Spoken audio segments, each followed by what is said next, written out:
Okay, today we are going to go over pages 11 and 12. So we're nearing the end of this 7-part class. This is part number 6. We stopped the last time right at number 16 here, paragraph 16, condominium / planned community homeowners association notice. Okay. A, property is not a condominium or part of a planned community unless checked below. So you have two choices. If the property is a condominium, you check condominium. The property is a unit of a condominium that is primarily run by a unit owners association. The Uniform Condominium Act of Pennsylvania requires seller to furnish buyer with a certificate of resale and copies of the condominium declaration other than plats and plans, the bylaws and the rules and regulations of the association. So again, it's very important to get those things ordered because as we all know, the buyer upon receipt has 5 days to rescind their offer and get their deposit money back. So very important you get on ball and order that right away. I know some of these companies now, they use the electronic ordering method through HomeWise Docs or whatever services they provide, and it's expensive. But when you do your estimated cost sheet, you need to add that in and figure that in so that the seller is aware of that. And whether or not you cover it, just pay it and get reimbursed at settlement. Just get it done as soon as you can. Okay. The next box is for planned community, a homeowner association. The property is part of a planned community as defined by the Uniform Planned Community Act. Section 5407 of the Act requires seller to furnish buyer with a copy of the declaration other than plats and plans, the bylaws, the rules and regs of the association, and a certificate containing the provisions set forth in Section 5407 of the Act. Okay. So again, you need to get all the documents pertaining to the HOA, the resale cert, all that. Make sure you just get it in a timely manner. Okay. Section B of paragraph 16, the following applies to initial sales of properties that are part of a condominium or an HOA. So these are new construction, basically. Okay. First sale ever for that particular property. If this is the first sale of the property after creation of the condominium or planned community, therefore a sale by the declarant, seller shall furnish buyer with a public offering statement no later than the date buyer executes this agreement. Buyer may void this agreement within 15 days if condominium, or within 7 days if part of an HOA, after receipt of the public offering statement or any amendment to the statement that materially and adversely affects buyer. Upon buyer declaring this agreement void, all deposit monies will be returned to buyer. Okay.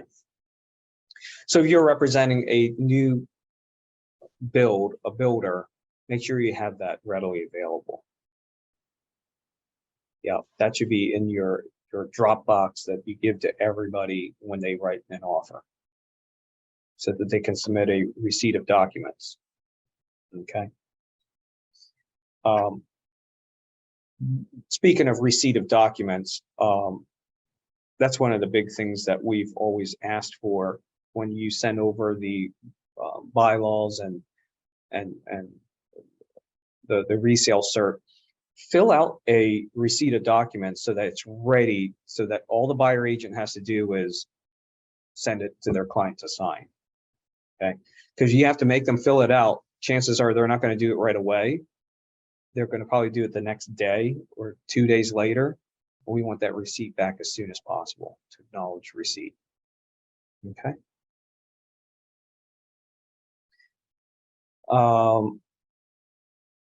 Paragraph C. The following applies to resales of properties that are part of a condominium or HOA. Within 15 days from the execution date of this agreement, seller at seller's expense will request from the association a certificate of resale and any other documents necessary to enable seller to comply with the relevant act. The act provides that the association is required to provide these documents within 10 days of seller's request. Okay. 2, seller will promptly deliver to buyer all documents received from the association under the act. Seller is not liable to buyer for the failure of the association to provide the certificate in a timely manner or for any incorrect information provided by the association in the certificate. Okay. We've had that happen too, where there was info that was incorrect on a resale certificate. The act provides that buyer may declare the agreement void at any time before buyer receives the association documents and for 5 days after receipt, or until settlement, whichever occurs first. Buyer's notice to seller must be in writing. Upon buyer declaring this agreement void, all deposit monies will be returned to the buyer. There you go. So until they receive it and 5 days after they receive it. Okay. Yeah, it is. Matt said that's a pretty big L. And yes, it is. It's been used. Yep. If the association has the right to buy the property, first right of refusal, and the association exercises that right, seller will reimburse buyer for any costs incurred by buyer for any inspections or certifications obtained according to the terms of the agreement, and any costs incurred by buyer for title search, insurances, and appraisal fees. Okay. That rarely happens because usually, first off, HOAs and associations don't buy properties back in our area. Okay. They wouldn't have the money to do it. And second, you would probably know that right away. Usually the seller will know that. Okay. So it's a very rare occurrence, but it could happen. Probably the most common thing that could happen is vacant land being bought back by the HOA. Okay. Any questions on that section? Section 16.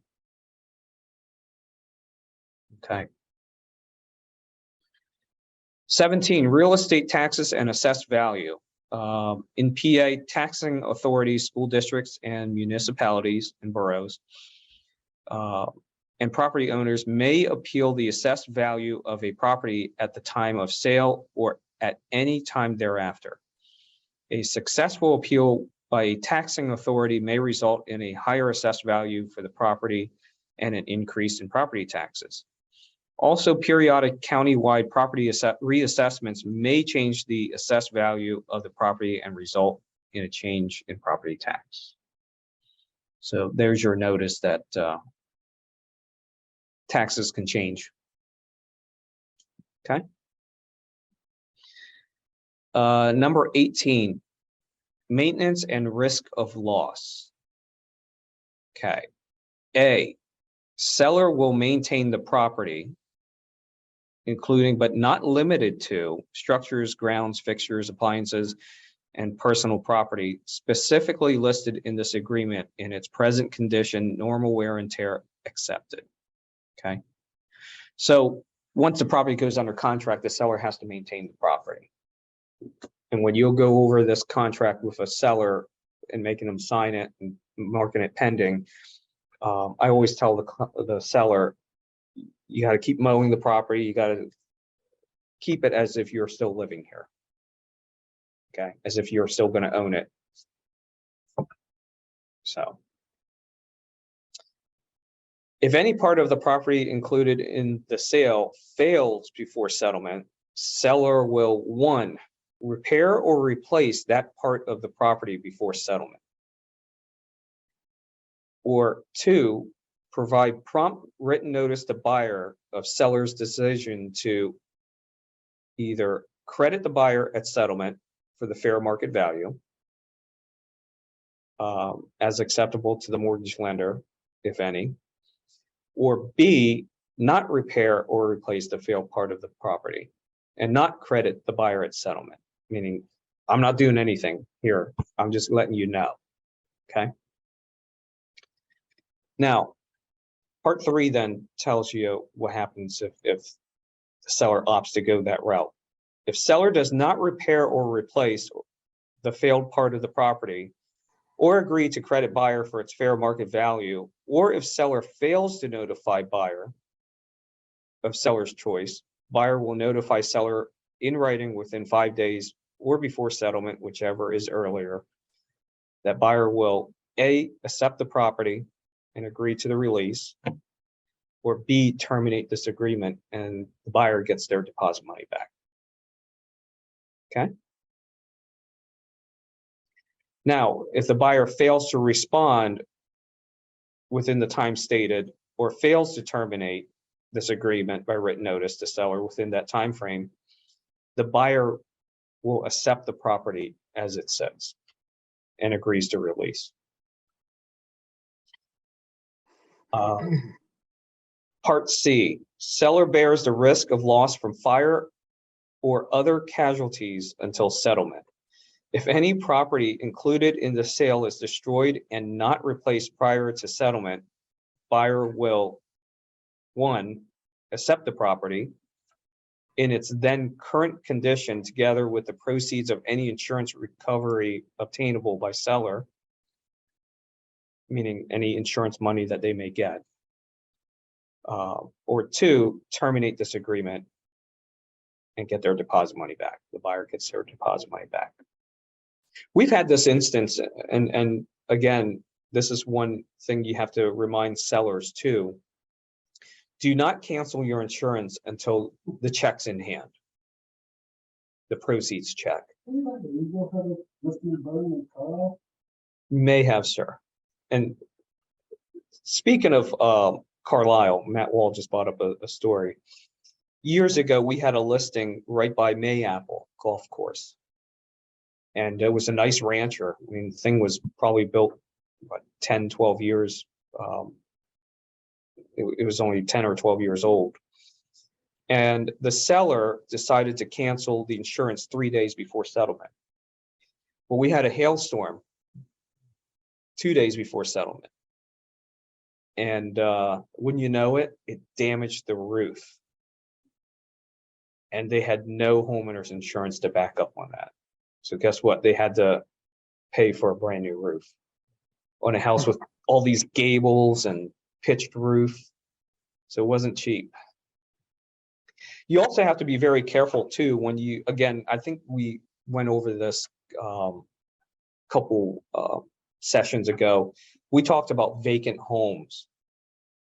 If you go on a listing appointment and the house is vacant, ask the seller to check with their insurance to make sure it's covered. Because when a house sits vacant, in the fine print, some insurance companies will not cover a vacant house. And we had that instance years ago where a tree fell into a pool and sunroom and the insurance company did not cover it because it was vacant. Okay. So just be very careful. And again, that's something that you can go to a listing appointment for a vacant house, talk to a seller, show your knowledge of something other than the actual real estate, but knowledge of the whole industry that, you know, can put you a step ahead. Okay. Home warranties. At or before settlement, either party may purchase a home warranty for the property from a third-party vendor. Buyer and seller understand that a home warranty for the property does not alter any disclosure requirements of seller. Okay, so just because you offer a home warranty doesn't mean they don't have to fill out a disclosure or disclose anything that they know. Will not cover or warrant any pre-existing defects of the property and will not alter, waive, or extend any provisions of this agreement regarding inspections or certifications that buyer has elected or waived as part of this agreement. Buyer and seller understands that a broker who recommends a home warranty may have a business relationship with the home warranty company that provides a financial benefit to the broker. So that's almost like a purchaser's notice right there, right? Stating that the realtor or the brokerage may benefit from you ordering from this particular warranty place. And I don't even know if warranty companies still do it. I think years ago, AHS, if you sold one of their warranties, they gave the agent like $75 or something. Do they still do that, Tom? Okay. Tom said he's not aware of it, so, but I know First American does it. Cheryl. Recording. This agreement will not be recorded in the office of the Recorder of Deeds or in any other office or place of public record. If buyer causes or permits this agreement to be recorded, seller may elect to treat such act as a default of this agreement. So after the sale, the deed gets recorded at the courthouse, the sale gets recorded, everybody knows the property sold for X amount. What this is stating is that before settlement, the property cannot be recorded, because if for some reason, let's say the deal fell through before settlement, if it's recorded, now everybody knows that so-and-so, the seller, was willing to take X amount. Okay, and that's why you don't record before settlement.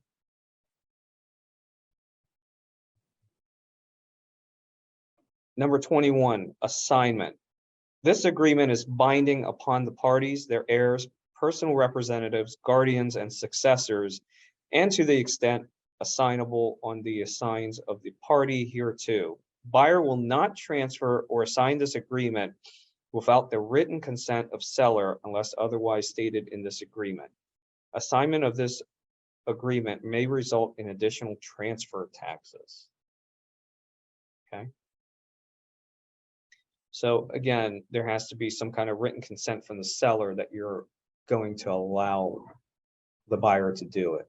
Now, I've seen some contracts come in where for buyer, it'll say Brad Cleland or assignee.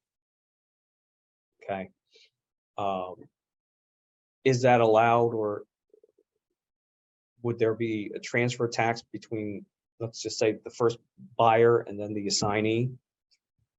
That I don't know. That's a legal question, and maybe that's something we'll have to ask Jim Goldsmith when we have him come in, or Brett Woodburn. Okay. Do you know the answer to that one, Tim? You're on mute.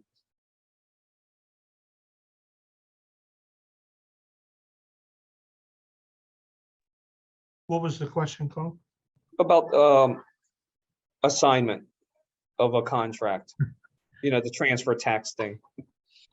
Well, if you talk to an attorney, they're going to say that it's not legal anymore to do it without paying transfer tax. Right. You know, we used to write those up. Tim Costello or assignee. So if I had a client that wanted me to buy it because he didn't want the seller to know who he was, I would write it in my name and make it or assignee. Now they're trying to say, well, if I'm assigning my interest, that's transferring equitable title, which means there's a transfer tax due on it. So You're right in the sense that we should ask that question to Jim Goldsmith, but I have a feeling that he and JB would both say the same thing. Sure. Okay. Paragraph number 22, governing law, venue, and personal jurisdiction. A, the validity and construction of this agreement and the rights and duties of the parties will be governed in accordance with the laws of the Commonwealth of PA. So this is a PA realtor's contract. And is governed by the state of PA. The parties agree that any dispute, controversy, or claim arising under or in connection with this agreement or its performance by either party submitted to a court shall be filed exclusively by and in the state or federal courts sitting in the Commonwealth of PA. So any disputes will be settled in a court in PA pertaining to this agreement of sale. Paragraph number 23, Foreign Investment in Real Property Act of 1980. The disposition of a U.S. real property interest by a foreign person, the transferor, the seller, is subject to a Foreign Investment in Real Property Tax Act of 1980, commonly called FIRPTA. Income tax withholding. FIRPTA authorized the United States to tax foreign persons on dispositions of U.S. real property interests. This includes, but is not limited to, a sale or exchange, liquidation, redemption, gift, transfers, etc. Persons purchasing U.S. real property interest transferee from foreign persons, certain purchasers, agents, and settlement officers are required to withhold up to 15% of the amount realized, special rules for foreign corporations.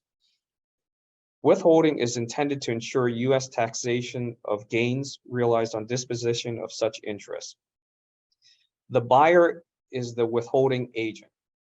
If you are the transferee, if you are the buyer, you must find out if the transfer is a foreign person as defined by the Act. If the transfer is a foreign person and you fail to withhold, you may be liable for the tax. So if the seller is a foreign person, they are potentially obligated to pay a Foreign Interest Investment Act, okay? And if that is not caught at settlement and withheld, then the buyer is on the hook for it. Okay, that's why it's so important when Seth keeps asking for these Social Security numbers and on the payoff form and stuff like that. That's why we want to make sure that there's no tax that needs to be withheld. Okay. Paragraph 24 is a notice. So it's notice regarding convicted sex offenders, Megan's Law. The PA General Assembly has passed legislation, often referred to as Megan's Law, providing for community notification of the presence of certain convicted sex offenders. Buyers are encouraged to contact the municipal police department or the PA State Police for information relating to the presence of sex offenders near a particular property, or to check the information on the PA State Police web. Okay, so again, if it's a major concern for your buyer, check it out. There's apps now that you can do that. You can certainly contact the local police or state police. Okay, but just from that notice, it doesn't seem like that's something that a buyer later on can back out and deal of. Okay. Representations, number 25, paragraph 25. All representations, claims, advertising, promotional activities, brochures, or plans of any kind made by seller, brokers, their licensees, employees, officers, or partners are not a part of this agreement unless expressly incorporated or stated in this agreement. Okay, so a big one, MLS, right? It says the fridge stays in the MLS, but it doesn't say it in the contract, right? That's a big one. That's probably one of the most common ones. So if it's not in the contract, it's not part of the contract. Okay. This agreement contains the whole agreement between seller and buyer, and there are no other terms, obligations, covenants, representations, statements, or conditions, or otherwise of any kind whatsoever concerning this sale. This agreement will not be altered, amended, changed, or modified, except in writing executed by the parties. Okay. B, unless otherwise stated in this agreement, buyer has inspected the property, including fixtures and any personal property specifically listed herein, before signing this agreement, or has waived the right to do so and agrees to purchase the property in its present condition, subject to inspection contingencies elected in this agreement. Buyer acknowledges that brokers, their licensees, employees, officers, or partners have not made an independent examination or determination of the structural soundness of the property, the age or condition of the components, environmental conditions, the permitted uses, nor of conditions existing in the locale where the property is situated, nor have they made any mechanical inspection of any of the systems contained therein. Okay. Part C, any repairs required by this agreement will be completed in a workmanlike manner. D, brokers have provided or may provide services to assist unrepresented parties in complying with this agreement. So if, again, if the buyer or the seller is unrepresented, you can certainly assist them and navigate through the timeline of the contract. Okay. We're going to stop here because 26 works into the return of deposits, and that's going to be the last topic of the contract. But does anybody have any questions on the paragraphs that we went over today specifically, or anything in the past?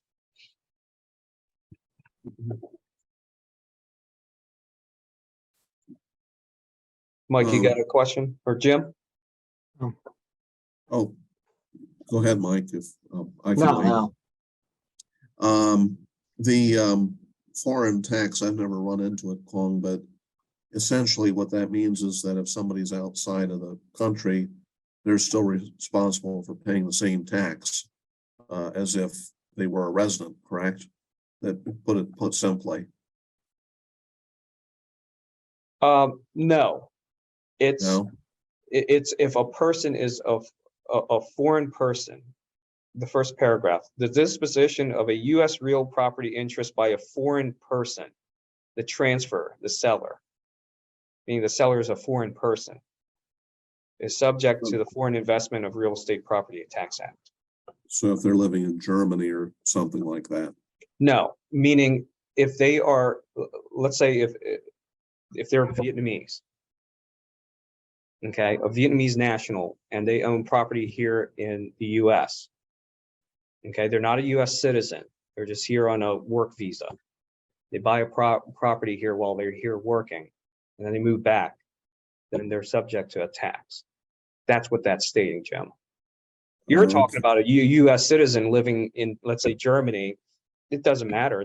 They still have to pay whatever tax they have here, but they're not subject to a Foreign Person Act or Tax Act because they're not a foreign person. They're a U.S. citizen. Okay. All right, thank you. Yep. Any questions? Good. Okay, Thursday we'll go over the last section, and then if there's any suggestions for forms you want me to go over on Tuesday or Thursday, let me know, and I'll start working on it and start going over it so I can fully explain it to everybody. All right. Well, thank you for coming, and I'll see you guys Thursday. All right.